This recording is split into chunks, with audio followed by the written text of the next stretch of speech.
శివుడు విష్ణువు యందు ప్రీతి పొందాడు, వాళ్ళిద్దరి యందు అనురక్తత కలిగింది.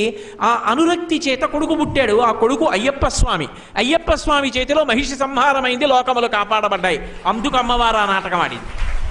కాబట్టి అమ్మా, నువ్వు లోకములను రక్షిస్తుంటావు తల్లి, నీ యొక్క క్రీడ చేత, నీ యొక్క విన్యాసం చేత.